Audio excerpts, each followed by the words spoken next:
Discuss ചെയ്യാൻ പോകുന്നത്. ചോദ്യം ശ്രദ്ധിച്ച് നോക്കണം. From thermodynamics. അപ്പം തെർമോഡൈനാമിക്സ് എന്ന ചാപ്റ്ററിൽ അഡയബാറ്റിക് കംപ്രഷൻ ആണോ എക്സ്പാൻഷൻ ആണോ എന്നുള്ളവരത് പറഞ്ഞിട്ടില്ല ശരിക്കും. അതാണ് ആ ക്വസ്റ്റിൻ്റെ ഒരു ട്വിസ്റ്റ് എന്ന് പറയുന്നത്. ട്വിസ്റ്റ് എന്നല്ല ശരിക്കും, we can take any 2 options എന്നുള്ള പരുവത്തിലാണ് ശരിക്കും ചോദ്യം ഇരിക്കുന്നത്. അതൊന്ന് ശ്രദ്ധിക്കുക. നിങ്ങൾ നോക്കുക, ചോദ്യം ഒന്ന് വായിച്ചു നോക്കുക. The pressure and volume of an ideal gas are related as P V raise to gamma equal to a constant ആണ് കണ്ടീഷൻ. അപ്പോൾ P V raise to 3/2 equal to K. The work done when the gas is taken from a state P1 V1 T1 to state P2 V2 T2 എന്നാണ് ചോദ്യം. അപ്പോൾ ആ state പറഞ്ഞിട്ടേ ഉള്ളൂ, അത് എങ്ങനെയാണെന്നുള്ള രീതിയിൽ ഏതാണ് വലുത് ഏതാണ് ഇത് കംപ്രഷൻ ആണോ എക്സ്പാൻഷൻ ആണുള്ള കാര്യങ്ങളൊന്നും പറഞ്ഞിട്ടില്ല.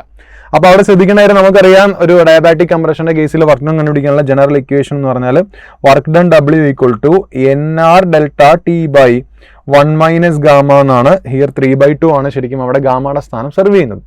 അപ്പോൾ നമുക്കറിയാം PV ഈക്വൽ ടു NRT ആണ് എന്ന് പറയാം. അപ്പോൾ ആദ്യത്തെ കണ്ടീഷനിൽ സെയിം ഐഡിയൽ ഗ്യാസ് തന്നെയാണ്, പെണ്ണിന് മാറ്റമൊന്നുമില്ല.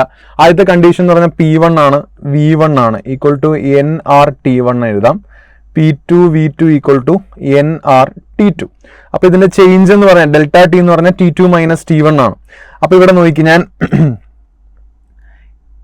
NRT1നും NRT2 നോക്കുക. അപ്പോൾ NR ഡെൽറ്റ T എന്ന് പറഞ്ഞ ഇതിനെ എക്സ്പാൻഡ് ചെയ്യാണ് NRT2 minus NRT1 by 1 minus gamma.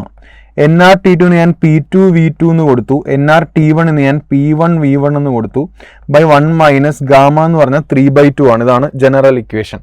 ഇനി 1 മൈനസ് 3/2 എന്ന് പറഞ്ഞാൽ ക്രോസ് മൾട്ടിപ്ലൈ 2 മൈനസ് 3/2 എന്ന് വരും, മൈനസ് 1/2 എന്ന് വരും.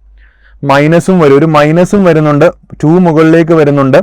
P2 V2 minus P1 V1 എന്ന് വരുന്നുണ്ട്. അപ്പം എനിക്ക് ഇതിനിങ്ങനെ എഴുതാം 2 into P1 V1 minus P2 V2 എന്ന് എഴുതാം.